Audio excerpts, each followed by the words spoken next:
Então, não precisa abrir a câmera, nós estamos gravando. Então, hoje, 19 de agosto, estamos fazendo uma aula agora de exercícios do capítulo 2. Então, nós temos aqui 4 exercícios que eu enviei junto com o convite da aula. E esses exercícios, 4 exercícios, então, nós vamos trabalhar nessa aula e vamos tirar dúvidas também do próprio capítulo 2, quem tiver dúvidas, enfim. Nós vamos também, eu vou passar alguns avisos aqui que são os seguintes. Primeiro, os exercícios online do capítulo 1 ainda estão disponíveis. O prazo acabou ontem, mas você pode preencher ainda o formulário online, 5 questões que eu estou recebendo. Avisa que está atrasado, né? O próprio sistema avisa, mas eu recebo. Segundo, que a questão 5, falo questão 5, mas na verdade é a questão do gráfico. Eu anulei porque eu não concordei com a resposta do livro e eu achei que está mal formulada. Depois que eu consegui ver melhor e tal, e pensar, e resolvi anular e dar um gráfico no capítulo 1, todo mundo vai ganhar o ponto, tá? Tem um item que eu acredito que está errado, mas o livro diz que não. Enfim. E a partir da semana que vem, acredito que na segunda-feira, eu já consigo enviar os testes online do capítulo 2. Então, a partir da segunda-feira, vocês vão ter aí, acredito que, umas 2 semanas, né, um pouco mais, para resolver os testes online do capítulo 2, 10 testes. Nada é perfeito, mas nós vamos nos ajustando a uma nova realidade. Vou pedir também que, se o vídeo falhar ou tiver uma falha de áudio, por favor, me avisem, né, que a internet às vezes não é perfeita e eu retomo as explicações. Então, mesmo no áudio, fala, está falhando, aconteceu algum problema, é melhor avisar antes. Né? Começou a falhar, me avisa. Então, hoje, nós vamos resolver os 4 exercícios. Foi enviado um PDF junto com o convite da aula. Então, vocês, a princípio, olham lá no e-mail que veio o convite da aula, lá no final tem um anexo. Muita gente não viu, mas eu mandei um anexo junto. Então, esses exercícios vão estar no Google Class, junto com o vídeo e junto com o PowerPoint que eu vou usar hoje. Eu pensei em várias possibilidades, mas o PowerPoint eu achei a melhor opção, tá? Então, se alguém tiver dúvida, eu vou apresentar, abre o áudio e fala, porque senão eu não tenho acesso ao chat quando eu estou apresentando. Então, isso é muito importante.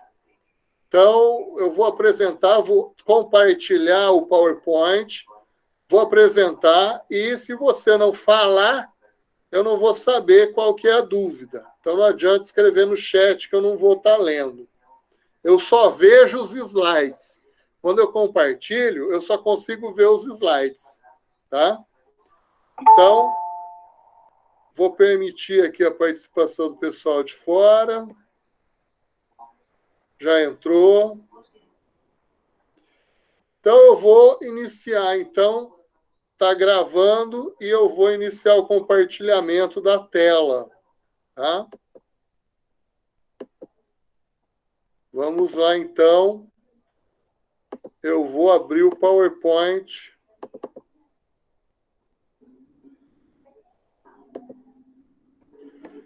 Então, a partir de agora, é para vocês observarem o PowerPoint. Está tudo certo? Alguém pode dizer que está bom? Dá para ouvir? Tudo funcionando? Sim, professor, dá para ver. Perfeito. Belezinha.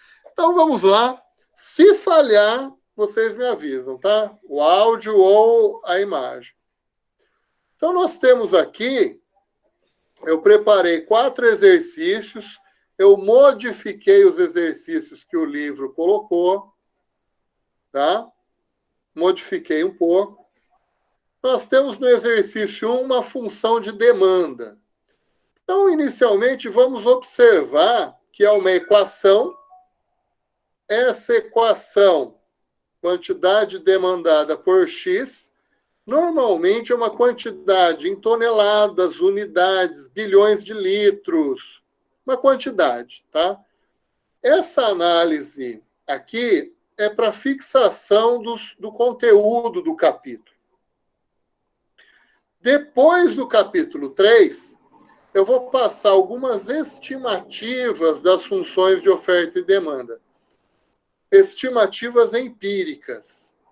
Por quê? Porque essa equação ela é construída, né, teoricamente, mas vai ser algo parecido que eu vou passar para vocês depois, tá? Depois do capítulo 3, vocês vão ter uma compreensão melhor, uma compreensão plena de como que a gente consegue fazer uma estimativa empírica e a interpretação.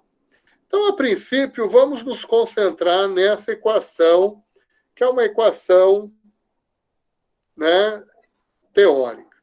Então, ele construiu aqui essa equação com consumo autônomo de 3. O que eu chamo de consumo autônomo ou independente? Ele não depende das variáveis que estão na equação. Quais são as variáveis importantes que determinam a demanda? O preço do próprio produto, por óbvio até, o preço de um produto que pode ser complementar ou substituto, né? E a renda. A renda ela é importante na definição do consumo. Nós, normalmente, usamos a renda per capita, a renda por pessoa, ou seja, uma renda média da população. E aí temos as perguntas. A primeira pergunta é, o bem Y, que tem o preço aqui de Y aqui. Perceba que é o preço de um bem, Y, influenciando o consumo de outro bem, que é o X. É um efeito cruzado. Aqui é o preço do próprio bem, o preço de X, que está influenciando a demanda por X. O PY é o preço de um outro produto. E a renda é a renda média da população. Então, a pergunta é, o bem Y é complementar ou substituto a X? Qual a razão? Como é que você diz que ele é complementar ou substituto olhando a equação? O item B. O bem X é normal ou inferior em relação a variações da renda? Ou seja, quando a renda média do consumidor varia, o que acontece com a demanda por X? E por quê? Supondo que o preço de X é 2, o preço de Y é 5, e a renda é um índice de renda 100, qual a quantidade demandada por X? Veja que aqui, o exercício no item C, ele coloca um ponto no tempo. Quando o preço de X é 2, o preço de Y é 5, a gente chama índice de renda. Muitas vezes a renda ela é usada como um índice. Então, por exemplo, esse índice em 2020 é 100. O ano que vem, o índice da renda cai para 98. que significa isso? Que a renda per capita caiu 2%. Isso é comum usar índice de renda. Então, a primeira pergunta é, olhando a equação, o bem Y, que tem o preço aqui, ele é substituto ou complementar. Como que a gente resolve isso? Olhando o sinal. Qual o sinal que está acompanhando aqui o coeficiente 0,2, que é do preço de Y? Qual que é o sinal que acompanha? É menos. O que isso significa? Que vamos dar uma direção para o preço de Y. Quando o preço de Y sobe, o que acontece com o consumo de X? Ele cai. Por quê? Porque o valor aqui ele vai ficar mais negativo. Então, veja, você tem um produto Y que subiu de preço. Provavelmente os consumidores vão consumir menos Y. E também vão consumir menos de X, porque tem um sinal negativo. Ou seja, eles são usados juntos. Então, perceba, o bem Y ele é complementar a X. Como assim? Quando cai o consumo de Y, porque o preço de Y subiu, o consumo de X também cai. Então, quer dizer que anda junto. Se eu fizer o raciocínio contrário, se o preço de Y, por exemplo, diminuir, eu vou consumir mais Y. Só que quando eu olho o sinal negativo, vai ficar menos negativo. Então, eu também vou consumir menos X. Então, menor consumo de Y, menor consumo de X. Porque o preço de Y subiu. Então, quem não compreender perfeitamente isso, coloque números. Por exemplo, vou colocar um preço de Y igual a 5. Então, aqui vai ficar menos 1. Se eu colocar o preço de Y 6, o valor aqui vai ficar menos 1,2.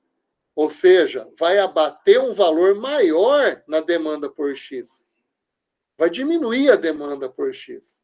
Então, aí você começa a raciocinar com números para quem tem o raciocínio mais concreto. Mas o fato, uma outra forma de verificar é assim. Aí é decorar. Sempre que for negativo, é bem complementar. É uma forma de raciocinar também. Né? Tem o negativo aqui, acompanhando o preço do outro bem, ele é complementar. Por quê?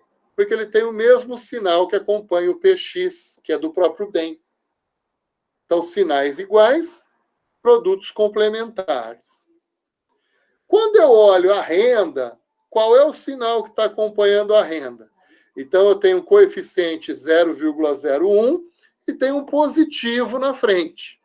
Perfeito? O que significa isso? Vamos dar uma direção para a renda. Vamos ser otimistas. Quando a renda média da população sobe, o que acontece com o consumo de X? Ele sobe também. Então, ele é um bem que, na definição da economia, nós chamamos um bem normal, que é a maior parte dos bens. Quando aumenta a renda, aumenta o consumo dos bens normais. Aí alguém pode dizer assim, mas e se for negativo? Pode ser negativo? Pode. Pode ser negativo. Aí aumenta a renda, diminui o consumo. Mas por que isso acontece?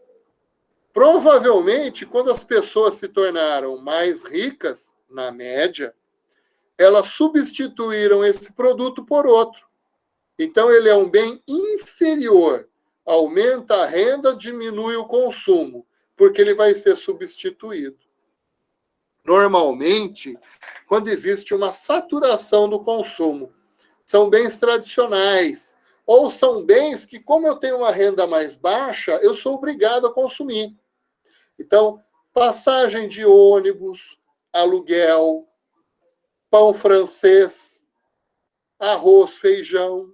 Os produtos de consumo tradicional, eles normalmente têm o consumo saturado, ou seja, o efeito da renda é zero ou próximo de zero. Mas, na verdade, eles são um pouquinho negativos ou pode ser bem negativo. Cachaça, macarrão sem ovos, né? São vários produtos que as pessoas, elas, né, na média, se aumentar a renda, diminui o consumo. Tá? São bens inferiores. Esse bem que nós estamos vendo aqui tem um positivo na frente da renda. Então, ele é normal.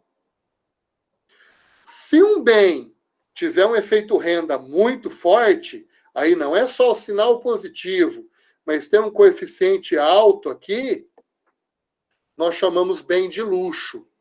Ele é um bem normal e não é só normal, não é só positivo. Tem um efeito renda muito forte.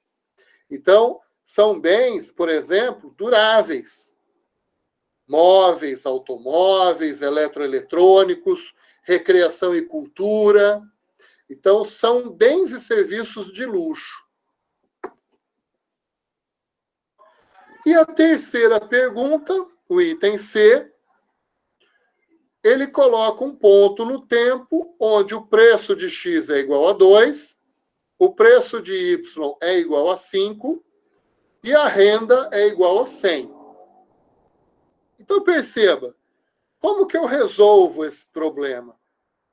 Vocês já passaram no vestibular, fizeram, né, disciplinas de física, química, simplesmente substituímos os valores na equação. Então, vejam, substituindo os valores naqueles locais da equação, nós conseguimos chegar numa quantidade igual a 2. Aqui eu não sei se são 2.000 toneladas, 2 bilhões de litros de cerveja, 2.000 quilos de alguma coisa, eu não sei, mas é o número 2, tá certo? Então, a gente conseguiu chegar aqui em uma quantidade.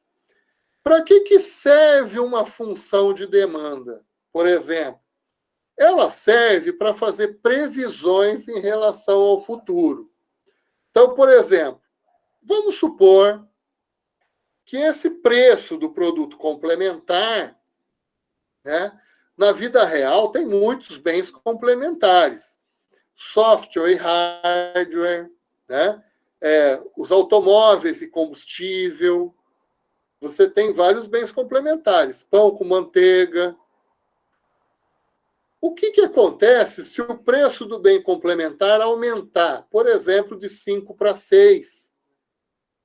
Eu posso usar a função para fazer uma previsão. E se a renda da população, a renda média, aumentar 5%? Eu vou para um índice de renda 105. O que acontece com o consumo? Então, eu consigo fazer previsões se eu tenho a equação. Então, isso, pessoal, dá um feedback aqui. A gente consegue, então, a equação empírica, quando nós a tivermos, nós conseguimos fazer previsões em relação a variações dos preços, da renda, ou outras variáveis. Se for cerveja, como ele falou aqui, cerveja, posso colocar a temperatura média do mês, né? Coloco mais uma variável. Então, é possível, tá certo? Está claro como água ou está claro como petróleo? As explicações. Achei bem claro, professor. Está claro, né? Então, esse é o primeiro momento. Como água do rio, do Lago Igapó, ou como água da piscina do clube. Então, nós temos aqui uma capacidade de previsão, né? E a interpretação dessas equações. Na segunda questão, então, esse é o resultado, né? Quer dizer, coloca aqui algumas modificações, né? E a gente também vai causar uma modificação importante, que é a variação da renda. Claro que a gente exagera, coloca 50% a mais de renda, né? Isso é quase milagroso, mas tudo bem. Então, nós temos novamente uma equação de demanda. Vamos olhar a equação. Você tem um consumo de 500, que não é explicado pelas variáveis. Fala, professor, se está muito alto esse valor, será que está certo? Fala, olha, vamos supor que esse produto dependa da temperatura. E a gente adicione essa variável na equação.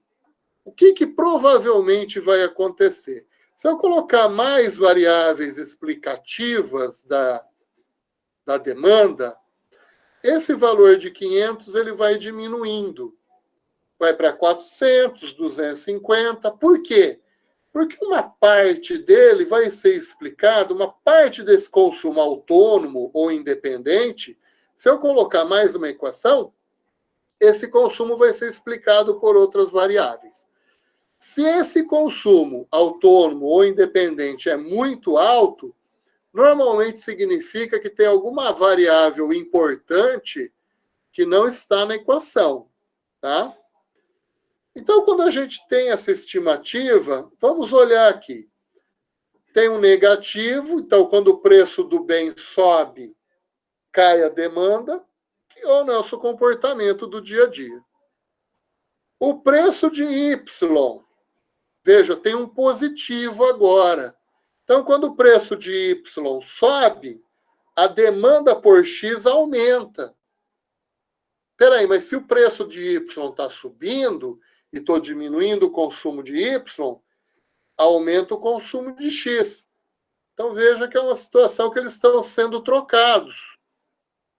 E o índice da renda aqui de 5, veja que o efeito renda forte. Tem um negativo. Ou seja, aumenta a renda, diminui o consumo. Então, a gente tem que prestar muita atenção nos sinais. Aí, no item A, ele pergunta exatamente o efeito da renda. No item B, se o Y ele é um bem complementar ou substituto a X.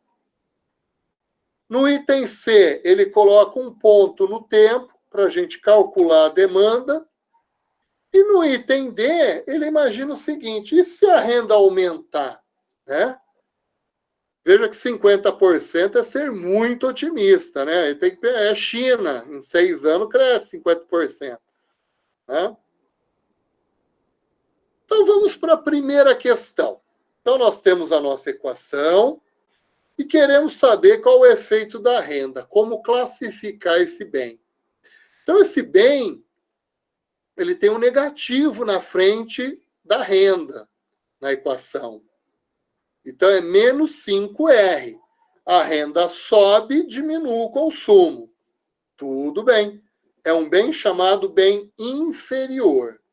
Não é um nome muito bonito. Mas o bem inferior significa que está diminuindo o consumo porque a população ficou mais rica, na média. E ele está sendo substituído por outro. Então, provavelmente, né, no caso do aluguel, a pessoa vai comprar a casa própria. No caso da passagem de ônibus, ele vai ter uma moto, um automóvel. No caso do pão francês, você vai substituir por outra coisa. O arroz feijão, você vai substituir por uma alimentação diferente. Então, é um processo de substituição também. Só que isso aparece no efeito da renda. Tá? Aqueles bens normais aumenta o consumo dos bens normais e de luxo e diminui o consumo do bem inferior. O bem Y. Então, vamos olhar o preço de Y. Lembrando que é um efeito cruzado. O que eu chamo de efeito cruzado? Variação no preço do Y influenciando a demanda por X. Então, quando o preço do Y sobe, consumo menos Y. eu aumento o consumo de X. Olha só, eles estão sendo trocados, né? Eles são substitutos. Mas como assim, professor? Vamos pegar um caso concreto. Quais são os substitutos nossos no dia a dia? Um principal. Você vai até o açougue. Né? Você vai até o açougue. Você tem como objetivo gastar ali R$ 20 na compra de carne. Você vai comprar carne bovina. De repente, a carne bovina que você comprava aumentou de preço. Então, você olha para a carne bovina subiu de preço.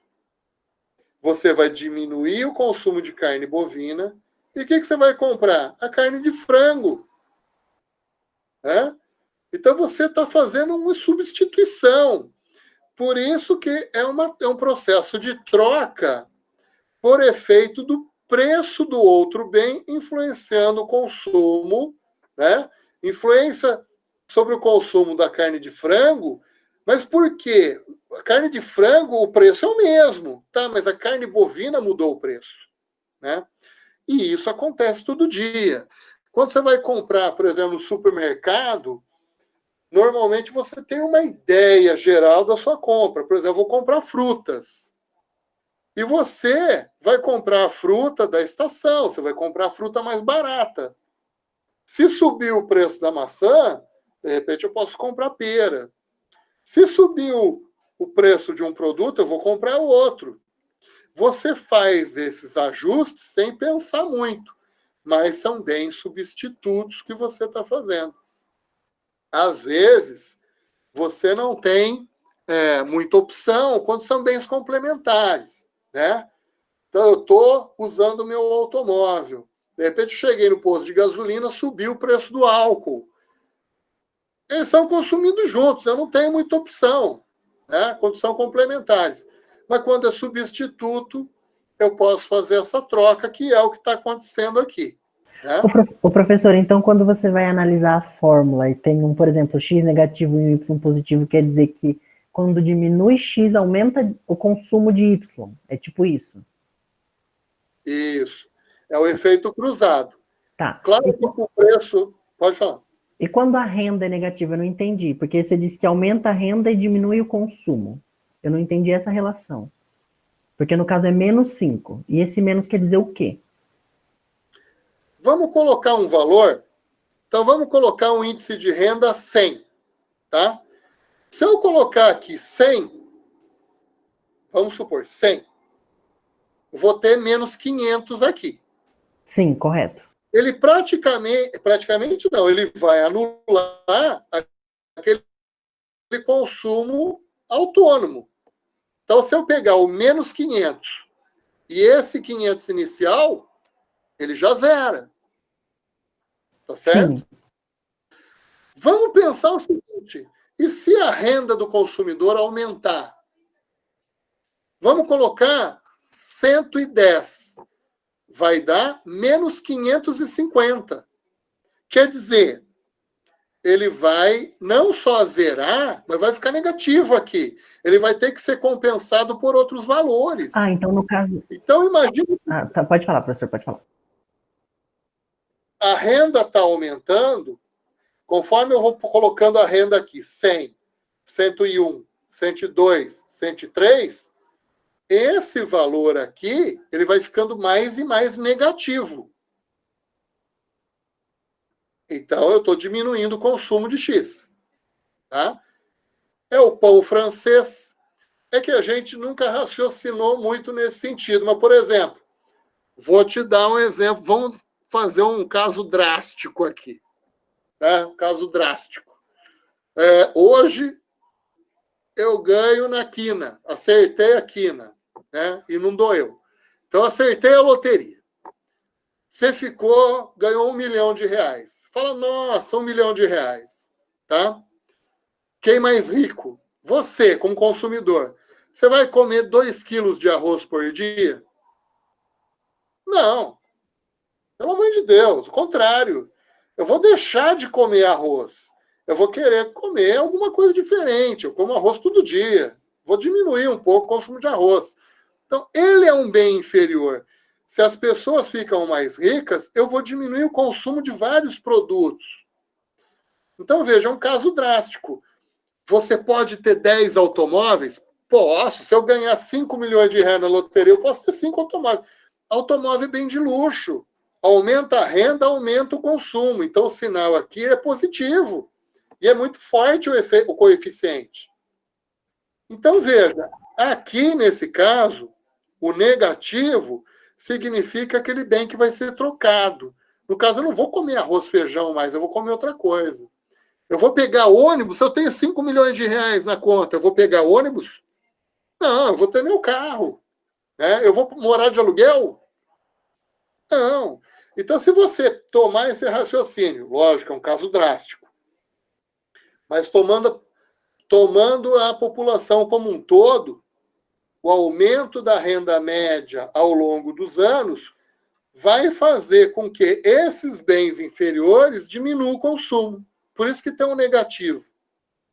Aí alguém pode falar assim, mas se diminui o consumo, o cara vai consumir o quê? Ele vai provavelmente consumir outra coisa, ele vai substituir. Né? É essa a ideia. Vai que eu acerto na Mega Sena hoje, né? Quem sabe. Né? Vai que dá sorte.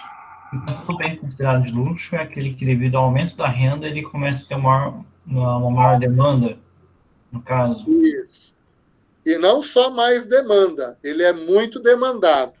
No Entendi. capítulo 3, nós vamos ver o seguinte, a gente pode calcular a intensidade. Então, vamos colocar uma intensidade. Se eu aumentar 1% a renda média, aumento 1% a renda média da população. Se cair o consumo, bem inferior. Se o consumo aumentar de 0 a 1%, é um bem normal. Alimentação, vestuário, bens normais. E se eu aumento 1% a renda da população e o consumo aumenta mais do que 1% daquele bem, ele é um bem de luxo. Qual que é o bem de luxo? Duráveis. Automóveis, eletroeletrônicos, móveis, recreação, cultura, educação, tá? Então, esses são bens de luxo. Um bem de luxo, que já foi bem de luxo, continua, cerveja. Quando aumenta a renda da população, consome mais e mais cerveja. Um dos homens mais ricos do Brasil vende o quê? Cerveja. Tá? Vende cerveja. Então, é um bem de luxo. Esse bem aqui não está nessa lista dos luxos, nem normal. Ele é o bem inferior. Tá? Pessoal, tem outra questão importante, né? Vamos tomar o caso desse bem inferior que a gente está vendo aqui. Nós estamos entrando em recessão. Queda da renda. Então, veja, se eu tenho aumento da renda, eu tenho diminuição do consumo de arroz, feijão, aluguel, passagem de ônibus, né? Pão francês. Se eu estou aumentando a renda, eu aumento recreação e cultura, gasto com lazer, educação mercantil, eu vou mais no cinema, eu vou mais no teatro, enfim. Mas nós estamos caindo a renda. Está caindo a renda. O que você vai consumir mais? Os bens inferiores. Você vai andar mais de ônibus. Você vai para o aluguel. Você vai tirar a criança da escola.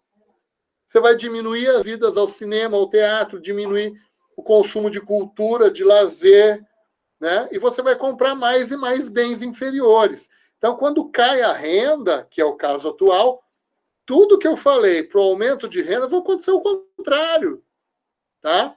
Então, por isso que é importante saber o efeito da renda. Porque, na verdade, para esse bem aqui, no momento atual do Brasil, nós vamos aumentar o consumo desse bem. Percebe? É o que vai acontecer. No item C. Então, ele coloca um ponto no tempo. Então, vamos colocar o preço de X é 100, o preço de Y é 200 e a renda é 40. Aqui pode ser 40 mil dólares ano, né? O Brasil não é, deve ser algum país europeu, Noruega, alguma coisa. Então, vamos colocar aqui os valores substituindo para a gente ter uma previsão da demanda num ponto no tempo. Olha só. Então, eu substitui o preço de X é 100, o preço de Y é 200 e a renda 40. Eu tenho uma quantidade demandada de 190. Então, veja, a gente tem que observar esse número como um ponto no tempo para aquela demanda. Essa demanda ela pode se mover, seja porque o bem Y mudou o preço, ou aumentou ou diminuiu a renda, ou porque as expectativas dos consumidores mudaram. Então, pode ter distúrbios aqui. O distúrbio que ele vai causar, agora no item D, é um distúrbio, na verdade, bom, né? Porque é o aumento da renda. Olha só, ele está aumentando 50% a renda, que é maravilhoso, né? Já pensou? Aumentar 50% a renda média, nós estaríamos muito felizes nesse momento. Então, vamos aumentar. Primeira coisa é o seguinte, quanto que significa 50% a mais de 40 mil dólares ano? Então, eu multipliquei por 1,5. 50% de 40, metade, é 20. Então, eu tenho que somar os 20 no 40. Dá 60 mil dólares ano, vamos imaginar dessa forma. Então, eu estou aumentando a renda. Vamos ver o efeito sobre o consumo. Então, eu vou refazer o meu cálculo. Ceteris paribus. O que é a cláusula ceteris paribus? Eu estou mantendo o preço do produto inalterado e o preço do bem Y inalterado. Ceteris paribus, tudo mais constante. Estou simplesmente aumentando a renda. Então, quando a gente refaz esse cálculo, eu chego à conclusão que a demanda diminuiu. Mas alguém pode falar assim, respondendo até a questão da aluna, por que diminuiu? Porque se eu coloco aqui 40 na renda, dá menos 200. Se eu coloco 60, dá menos 300. Então, eu estou andando para trás em termos de consumo, quando eu olho a renda. Então, o aumento de renda faz esse valor negativo de 200 passar para menos 300. Então, caiu 100 unidades o consumo, né? A disposição a comprar dessa população. Puxa vida, mas então é ruim aumentar a renda? Para quem vende esse produto é. Né? Como que eu mostro isso Professor, no gráfico? Eu não entendi o 1,5 lá que você usou para vezes 40. De onde foi esse 1,5? Então, esse 1,5 a gente pode pensar de duas formas, tá? O meu raciocínio foi assim. Se eu vou colocar 50% a mais, e eu já tenho 100%. Então, 40 mil é 100%. 150% é 150 sobre 100. Dá 1,5. Multiplica por 40. Esse é um raciocínio. Se você quiser fazer uma regra de 3, é assim. Se você quiser raciocinar da seguinte forma, o que é aumentar 50% de alguma coisa? É mais metade dele. Então, eu já tenho 40. Metade é 20. Some. Vai para 60. Então, o raciocínio, né, pode ser uma regra de 3, como eu fiz, coloquei o resultado final, ou você pode calcular 50% e depois somar no 40. É 40 mais 20. No caso, 1,5 seria 150 sobre 100, que multiplica o valor inicial. É uma taxa de crescimento, né? Pode raciocinar de uma forma diferente também. Esse item D, ele mostra o quê? O aumento da renda fazendo um bem inferior diminuir o consumo da demanda.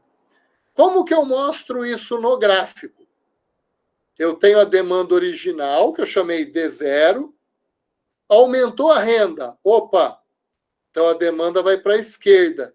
Por que ela vai para a esquerda? Porque o bem inferior aumentou a renda, diminui o consumo. Então, para o mesmo preço de 100, o preço do produto X não mudou e o preço do produto Y não mudou. Então, o preço do produto X continua 100. Quando eu olho aqui, inicialmente era 190 na demanda original e agora caiu para 90 unidades na demanda menor. Aí alguém pode falar assim, mas se ele está comprando menos e tem mais renda, nossa, não está sobrando dinheiro? Sim, provavelmente ele está comprando outros produtos para substituir esse. A verdade é essa. Tá? Aí, até tem várias perguntas sobre esse efeito renda.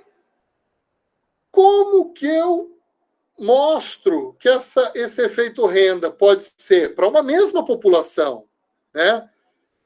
Pode ser negativo, pode ser positivo, pode ser zero. Por quê? Porque depende da faixa de renda que a população está e depende da faixa de renda que você está na população. Então, veja, vamos tomar aqui o caso do alimento. O alimento considerado como um todo, um conjunto. Você tem uma relação da renda com consumo de alimentos. Essa relação pode ser sempre positiva. Pode ser. É a chamada curva de Engel. Curva de Engel relaciona renda e consumo de um dado bem. No caso da alimentação, olha, está sempre crescendo. Quando você olha como um conjunto. Mas se você separar um produto desse conjunto, por exemplo, no caso americano, o hambúrguer, ou no caso brasileiro, a carne de segunda, você pode ter um efeito assim. Poxa, mas peraí, o que é essa curva aqui? Vamos compreender essa curva. Em faixas ou classes de renda mais baixas, vamos tomar o caso, por exemplo, da carne de segunda, que também é o caso de arroz, de feijão, consumo tradicional, tá? São esses produtos. A população mais pobre, ou para a população mais pobre, arroz pode ser um bem de luxo. A carne de segunda pode ser um bem de luxo. Depois, né? Quando essa população, se você tomar a classe média, arroz, carne de segunda, feijão, são bens normais. Pode chegar para uma população mais rica, na mesma população, né? Ou essa população aumentando a renda com o tempo. Pode chegar num efeito renda zero, que é o ponto de inflexão da curva.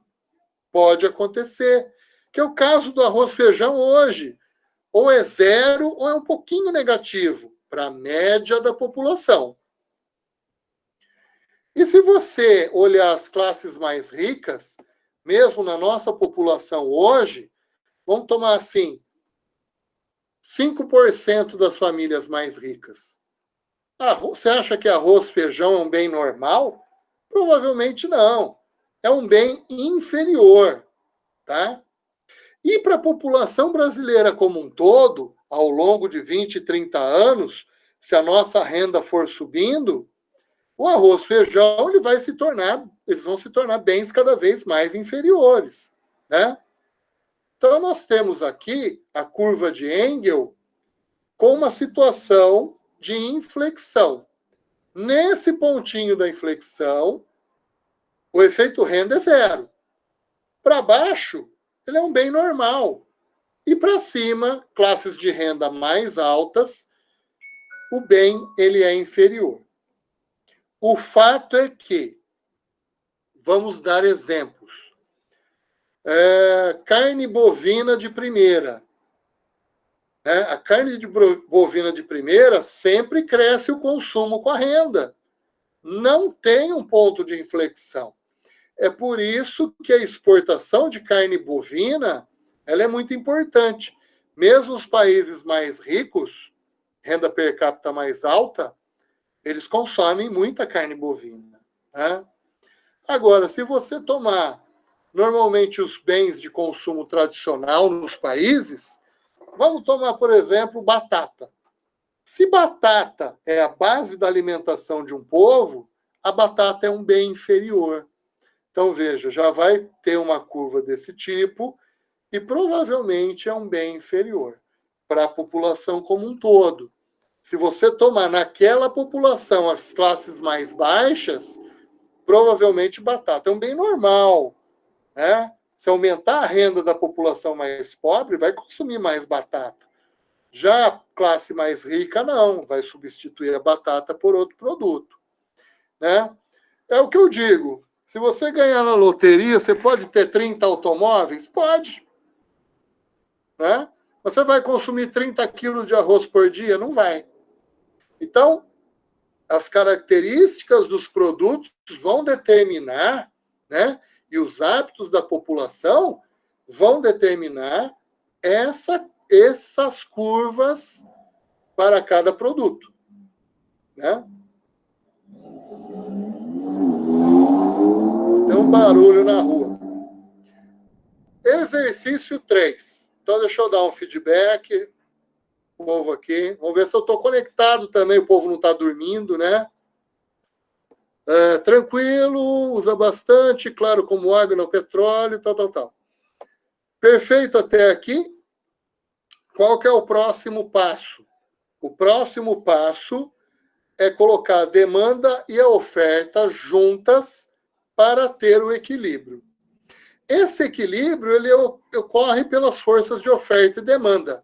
Lembrando que são sempre mercados em concorrência perfeita. Muitos compradores, muitos vendedores. Esse é o modelo. Tá? Voltando. Então, o que eu estou observando aqui no exercício 3? O exercício 3, ele me dá a função de demanda somente com o preço. E ele me dá uma função de oferta, que está S, de supply, oferta em inglês, 10 mais 1P. Também depende só do preço. As questões são, primeiro, calcule o equilíbrio, preço e quantidade. Item B. E se o preço for 4, o mercado está em desequilíbrio? Qual é o excesso de oferta e demanda? Qual que é a sua magnitude? Porque fora do equilíbrio, você vai ter ou excesso de demanda ou excesso de oferta. Primeira pergunta, então, é qual é o preço e a quantidade de equilíbrio? Né? Como que eu resolvo esse problema do equilíbrio? São duas retas, duas equações lineares, retas que se cruzam. Então, eu igualo oferta e demanda. Igualando a oferta e a demanda, então, 10 mais 1P é a oferta, supply, igual a demanda, 22 menos 3, preço. Resolvendo aqui, tomando cuidado com os sinais, quando eu troco de lugar em relação ao igual, a igualdade, eu troco o sinal. Então, vejo, menos 3P passou para o lado esquerdo, mais 3P. O 10 passou para o lado direito, trocou o sinal. E eu tenho um preço, então, de equilíbrio igual a 3. O que significa isso? Significa que, quando o preço é 3 unidades monetárias, ou reais, a demanda e a oferta são iguais.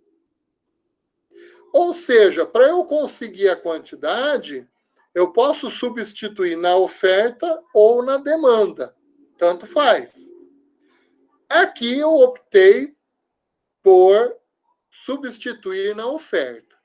Então, eu coloco o preço de 3 na oferta e encontro a quantidade 13.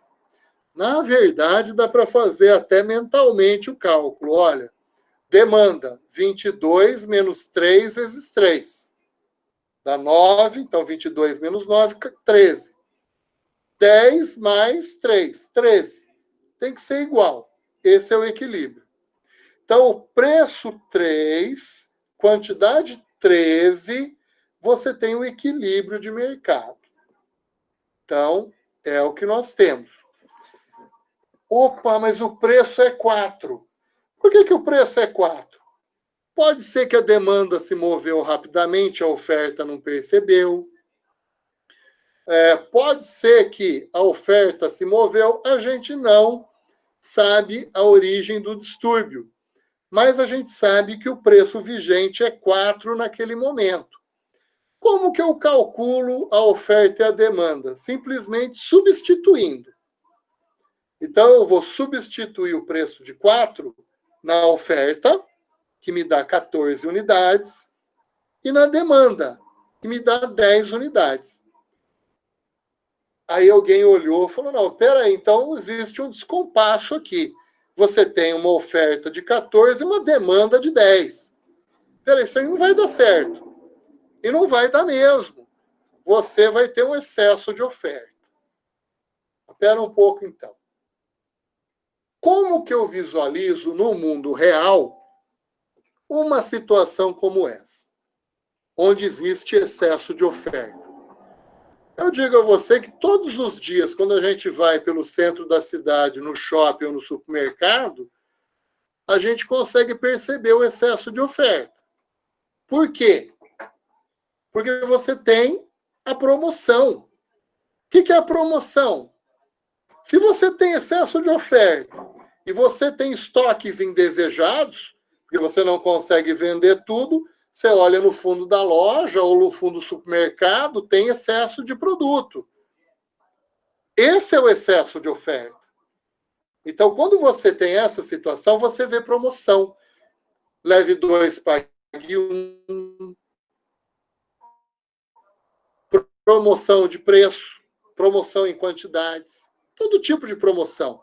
Então, ali você já tem o indício do excesso de oferta. Tá certo? Então, olhando no gráfico aqui. Então, nós temos um equilíbrio de preço igual a 3 e a quantidade 13. Vamos supor, poderia ser, que a demanda estivesse passando naquele ponto, que o preço era 4, e a demanda, ela se moveu rápido. Ela se moveu rápido. E a oferta não percebeu. O preço continuou em 4 e aquela oferta se manteve. Então, se a demanda foi rapidamente para a esquerda, gerou um excesso de oferta. Excesso de oferta, estoques indesejados. Agora, no mundo real, qual o primeiro ajuste que a gente vê? Primeiro ajuste é em preço, a promoção. Se o preço está 4, eu tenho que desovar estoques. O preço vai cair para 3? O preço vai cair para menos do que 3. Pode perguntar.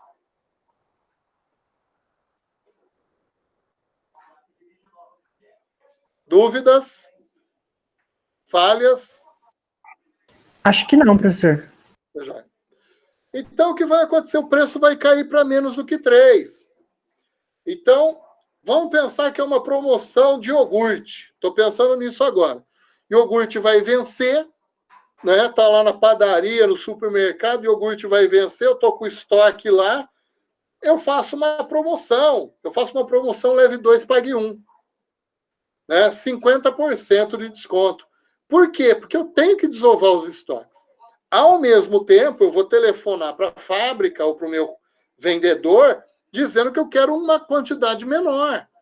Então, o primeiro ajuste é em preço. O ajuste depois é em quantidade, porque essa quantidade não vai poder continuar aqui em 14. Ela vai ter que diminuir para 13. Então, eu tenho uma desova. O nome não é bonito, mas assim, eu tenho que eliminar o estoque indesejado. Então, o preço cai abaixo do equilíbrio. Diminuo os pedidos, tá? A quantidade ofertada diminui. Então, olhando na curva de oferta, ele vai deslizando ali para baixo, e eu tenho essa situação final. Eu vou eliminar esse excesso de oferta.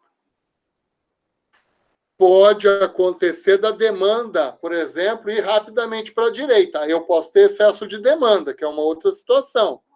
Aqui é excesso de oferta. Tá? A gente vê isso todo dia. Tá certo? O exercício 4. A gente coloca aqui, primeiro, a demanda agora depende do próprio preço do bem e da renda. Então, tem um fator adicional na demanda. A oferta depende do preço. Ele pede no item A para calcular o equilíbrio. E aí ele causa um distúrbio na renda, fala o impacto da renda, variação da renda, um aumento da renda sobre a demanda. Então, perceba, primeiro, tem que calcular sempre o equilíbrio, né? Vamos colocar a renda dentro da equação da demanda. O primeiro passo é calcular a demanda com a renda nível 100. Substituo e vou ter aqui uma função de demanda. Perceba que essa demanda final aqui, 5 menos 0,2 px, ela foi obtida com um índice de renda igual a 100. Dessas 5 unidades aqui que estão sendo consumidas, que não dependem do preço, 3 dependem da renda. Então, a renda 100 determina 3 unidades compradas de X. Como eu tenho que obter o equilíbrio, eu tenho que igualar agora essa demanda à oferta. Ou melhor, vou igualar a oferta à demanda, que é a mesma coisa. Então, eu vou ter aqui, olha só, oferta igual a demanda com a renda igual a 100. Eu faço o cálculo e encontro um preço de equilíbrio 10. O que significa esse preço de equilíbrio? Significa que, ao preço de 10 unidades monetárias, a demanda será igual à oferta. Então, tanto faz substituir na demanda ou na oferta. Vou substituir na oferta. Coloco o preço de 10 na oferta, encontro uma quantidade igual a 3. Se você substituir na demanda, você vai encontrar o mesmo valor. 3 unidades. Então, para esse mercado, lógico que é um ponto no tempo, ele está em equilíbrio. Preço igual a 10, quantidade igual a 3. Se você vai ao mercado, seja qual for, comprar qualquer coisa, e o preço está lá dado, não tem promoção, não tem muita negociação, é porque o mercado está em equilíbrio, né? É isso normal que a gente vê na economia, o equilíbrio dos mercados. Mas aí pode acontecer de um aumento da renda, aqui ele coloca um aumento de 20%, causar esse impacto na demanda. A gente tem já que imaginar o seguinte: qual é o sinal que acompanha a renda? É um sinal positivo. Então, se está aumentando a renda, a demanda vai se deslocar para a direita. Tem uma tendência de aquecer o consumo, ao contrário do bem inferior. Então, esse é um bem normal. O aumento da renda vai aumentar o consumo.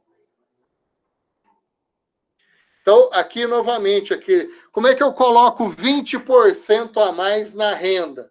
Aí tem 2 formas de fazer. Ou você faz uma regra de 3, né? 100 é igual a 100%, 120% igual a X. Ou, como aqui, eu falei assim, bom, quanto que é 20%? É 20 sobre 100. Então, 20 sobre 100 é 0,2. Multiplico 100, dá 20. Então, eu tenho que adicionar 20 no índice da renda, que vai para 120. Eu estou aumentando 20% a renda. Saiu de 100, foi para 120. Eu tenho uma nova demanda. Veja que pode ser que os consumidores são os mesmos, o preço de X, né? As condições, o que eu estou mudando aqui? A oferta está no mesmo lugar, estou mudando a renda. Ceteris paribus, tudo mais constante. Então, eu vou ter aqui, para 120 de renda, substituir, né? Substituir, eu tenho 5,6 menos 0,2 px. Mas o que é isso? É a nova função de demanda. Perceba que ela é diferente da anterior. Tá? E eu igualo a oferta à demanda. De que forma? Oferta, que é S, supply, igual a nova demanda. Então, é um novo equilíbrio. Esse novo equilíbrio, então, vai ter um preço igual a 12. O preço vai ser 12. Mas, peraí, quanto que era antes? Era menor.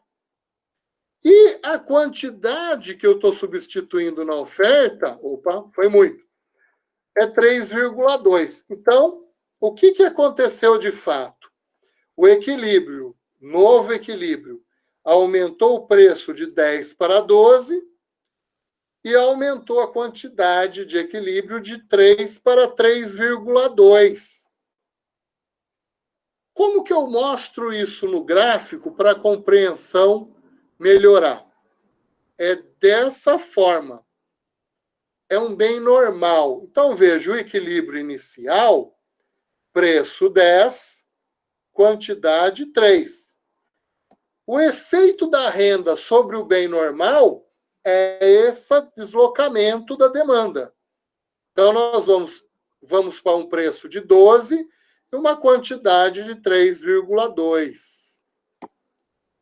Note que, nesse processo, se esse processo não for previsto pela oferta, pode ocorrer até excesso de demanda. Pode ocorrer. Então, veja, se a oferta está nesse ponto, o preço se mantiver e a demanda estiver aqui, olha só, se a demanda se mover rápido e o preço continuar 10, eu posso ter até excesso de demanda. O que foi isso? Posso dar um exemplo? Posso. O álcool gel na pandemia. De repente, a demanda se moveu tão rápido, a oferta não acompanhou, sumiu o produto do mercado. Então, o excesso de demanda repentino levou. E aí, qual o primeiro ajuste? Lembrando, o preço subiu. O preço foi muito alto. E depois, a oferta vai se ajustando, as empresas compraram mais matéria-prima, aumentaram a produção, e aí chegamos num novo equilíbrio. Esse novo equilíbrio vai ser num preço mais alto, até porque as empresas aumentaram a produção, provavelmente a matéria-prima ficou mais cara, o mundo inteiro está consumindo mais álcool gel, então esse preço vai subir mesmo, tá? Provavelmente subiu. Mas no primeiro momento, houve excesso de demanda. Ó. Se eu andar no 10 aqui no horizontal, né, eu vou pegar a demanda lá na frente num valor uma quantidade muito grande. E aí tem excesso de demanda. Então, esse ajustamento, percebam, se a oferta prevê e percebe que a demanda está se movendo, você tem aqui um ajustamento gradual e um atendimento da demanda. Mas se a demanda se desloca muito rápido,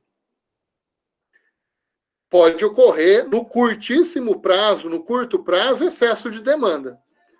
Um outro exemplo interessante aconteceu, e ainda acontece, com a China. A China teve a peste suína, que matou grande quantidade de suínos na China, peste africana, e eles têm que importar carne, muita carne, inclusive do Brasil. No final do ano passado, teve um aumento de preço da carne no Brasil, porque a China começou a comprar mais carne brasileira. Não só carne bovina, mas frango também, né? E carne suína também, proteína animal. Então, subiu o preço da carne no Brasil. Ah, professor, isso é na China. Sim, mas é uma demanda pela carne brasileira, simplesmente está fora do Brasil, tá? Então, um exemplo também foi uma quebra da safra de suínos na China e a demanda pela carne brasileira aumentou muito. Aqui dá para dar o exemplo também do álcool gel, que na pandemia cresceu muito, né? Então, a primeira pergunta é: dúvidas, sugestões, críticas, né? Estou aberto aí a ideias ou comentários. Perfeito? Então, veja, isso que a gente está colocando é simplesmente de uma maneira mais formal aquilo que acontece no dia a dia. Então, quando a gente está andando no mercado e você percebe os preços, você está em equilíbrio, né? Quando não tem negociação de preço. Quando você entrou no supermercado, estou falando supermercado porque eu fui no supermercado hoje, e tem promoção, promoção, excesso de oferta, né? E se você foi até o mercado, por exemplo, foi comprar álcool gel ou qualquer outro produto e não encontrou, é difícil de achar, você tem excesso de demanda, né? Excesso de demanda, eu acredito que seja muito pior do que o excesso de oferta. O excesso de oferta, você faz promoção e faz o ajustamento na produção. O excesso de demanda, primeiro que o consumidor ele fica insatisfeito, você perde a venda, tem que subir o preço, lembra também formação de filas. Você olhar, se tem fila para comprar alguma coisa, é excesso de demanda. Então, a gente olha isso nos mercados todo dia. E nem sempre os mercados estão ajustados. Pode ocorrer super safra, né, no caso agrícola. Pode ocorrer quebras de safra também.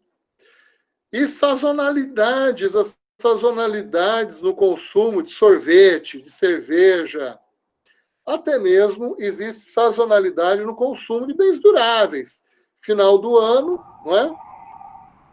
Automóveis, 13º, aquece a economia. Dúvidas, sugestões? Não, professora, essa aula foi melhor do que aquelas que você grava e disponibiliza. Eu gostei mais dessa aula, sim. Foi bem mais dinâmica. Eu achei, na minha opinião. A aula gravada ela é mais rápida. A vantagem é essa. Professor, eu acho que o excesso de demanda pode ser usado como uma ferramenta de controle. Por exemplo, se você quer tirar um pouco do investimento de uma área econômica de uma certa sociedade, você gera um certo produto, um excesso de demanda para ele aumentar o valor, para propriamente dita a população não comprar. Bom, isso vai ocorrer já pelos ajustes dos mercados, né? Então, se você tem um determinado mercado em queda, vamos dizer assim, naturalmente os recursos produtivos eles vão migrar para outros mercados. A microeconomia que a gente está vendo, a microeconomia trabalha no máximo com a interação de todos os mercados simultaneamente. Então, o que você está falando é verdade, tá? A gente pode... Existem meios... Aconteceu em 2010, né? Foi o que aconteceu em 2010 com a queda do IPI na compra de carros. Né? Teve um excesso de compra de carros, só que os preços não foram... o pessoal comprou, se endividou, o que depois gerou uma queda econômica gigantesca em outros setores, porque o pessoal não tinha como pagar, literalmente. Aí são vários problemas envolvidos, né? Vamos pegar o caso especificamente do IPI. Se você olhar o IPI, a diminuição do IPI para as empresas, teoricamente, no nosso modelo, teoricamente, a curva de oferta iria para a esquerda, porque diminuição do IPI é uma diminuição de custo de produção, tá? Que deveria ser repassada ao consumidor. Mas a verdade é que em monopólio, uma empresa só, ou um oligopólio, como é o caso da indústria automobilística, é difícil de ver repasse grandes aos preços. Dificilmente vai cair do montante que foi retirado do IPI, dificilmente. Na análise caiu 1% do valor total do carro só, tipo 1%. O que mais deu vantagem para as montadoras, né, em produção. Eles aumentam a produção, mas... Gerou uma oferta muito grande também, né? Gerou uma oferta muito grande, depois teve em excesso, aí depois fizeram promoção, baixando os valores dos carros, mas não vende, fica lá nas garagens literalmente parado. Talvez desse mais efeito, para, por exemplo, móveis, porque tem muitas empresas pequenas e médias, tem uma concorrência maior e é um bem durável, assim como o automóvel, né? E outra, setor de móveis, ele gera muito emprego. Então, de repente, aí algum ajuste nesse sentido, né? Porque diminuir IPI também eletroeletrônicos, mas é o que eu digo, são normalmente oligopólios, são poucas empresas que dominam o mercado. De repente, poderia ter expandido a ideia. Eu acho que a ideia, por exemplo, deles era tentar aumentar a geração de empregos para tirar o déficit, né, trabalhista, no caso que tem no país. Mas eu acho que o foco deles foi no lado econômico errado. Não era para ter focado no setor automobilístico do país. Talvez se focasse na construção ou em outras áreas que teriam que ter um crescimento já exponencial maior, desse mais certo, né? É uma crítica, né? Alguém assoprou no ouvido do presidente que seria interessante, e, na verdade, em parte, ele funcionou, em parte. Mas é como a gente está comentando, poderia ser estendido para setores de bens duráveis, né? Como você falou, construção civil, móveis, bens duráveis que geram mais emprego até. Porque a indústria automobilística, ela gera emprego, mas gera emprego muito na cadeia produtiva. Porque a indústria automobilística ela é altamente automatizada. A indústria automobilística ela gera muito imposto, tá? Mas quem sabe essa ideia vinga o ano que vem para sair do... Não, é que eu estava vendo exemplos na década de 29, como que os Estados Unidos, depois da crise, saiu, que foi um investimento pesado em setores de construção. Eles fizeram, que tanto é que teve em Nova York, toda a reestruturação, etc., que eles investiram pesado em abaixar os custos, né, de produção e de construção desses tipos de bens duráveis. Seria um caminho do Brasil já começar a sair dessa crise que está dando com a da pandemia. Isso é um ponto interessante. Vamos esperar para ver. Pessoal, mais dúvidas, sugestões, comentários? Essa aula vai ficar gravada, tá? Vou colocar no site, junto com o PowerPoint e o PDF dos exercícios. Na próxima aula, eu vou pensar como vai ser, mas ou é gravada com tira-dúvidas, ou posso até tentar fazer a aula. Na verdade, a aula do capítulo 3 a aula em si é rápida, Mas como ela tem cálculos, nós vamos fazer 2 aulas, uma teórica e uma de cálculo, tá certo? Então, eu vou depois, né? E na semana que vem já vão os exercícios online do capítulo 2. Tá certo? Se ninguém tem mais dúvidas, boa noite. Beleza, professor. Boa noite. Boa noite, professor. Até semana que vem. Valeu. Boa semana. Boa semana. Boa noite, professor. Já mostrei o caminho para sair da crise, ó. Investimento em infraestrutura.